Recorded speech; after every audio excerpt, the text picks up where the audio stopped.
Tensions in the West Asia are at boiling point again, and the world is watching closely. Just days after the United States launched dramatic airstrikes on three of Iran's nuclear facilities, Fordo, Natanz, and Isfahan, Iran's supreme leader Ayatollah Ali Khamenei has broken his silence. And this message is very clear that Iran will strike back.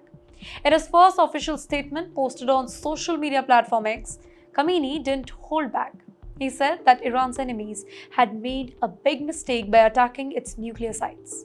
While he didn't directly name the United States in his message, he made it very clear that Israel, which Iran calls the Zionist enemy, could face serious consequences. The punishment continues. That's what Khamenei declared. It is being punished right now.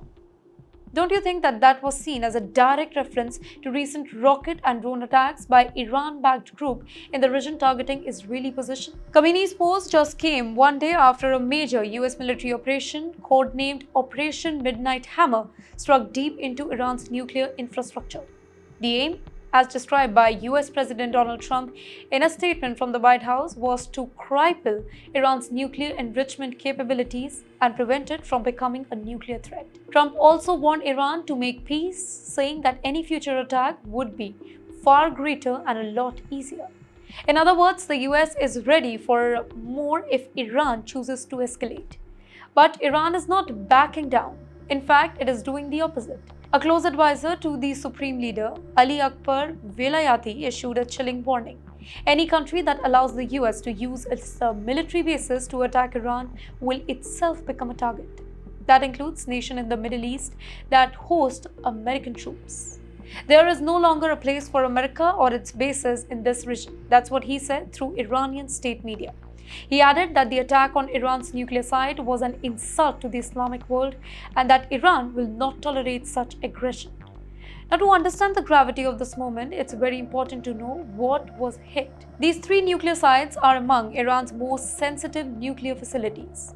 If we are specifically talking about Natanz, for example, is where Iran has been enriching uranium, something that Western power sees as a possible step towards building nuclear weapons, even though Iran insists the program is peaceful. The US and Israel clearly saw these sites as active threats and acted to disable them before they could go further. Iran's leadership now finds itself under a lot of pressure from within and outside the country to respond with strength. In recent years, Iran has built a vast network of allies and proxies across the region, from Lebanon's Hezbollah to militants in Iraq, Syria, and Yemen. These groups are now expected to play a bigger role if tensions evolved into a bigger conflict. So, what happens next? Khamenei's message wasn't just about revenge. It was a signal to Iran's enemies and its allies that the battle is far from over. Iran might retaliate directly, or it might use its network of proxies to increase pressure across the region.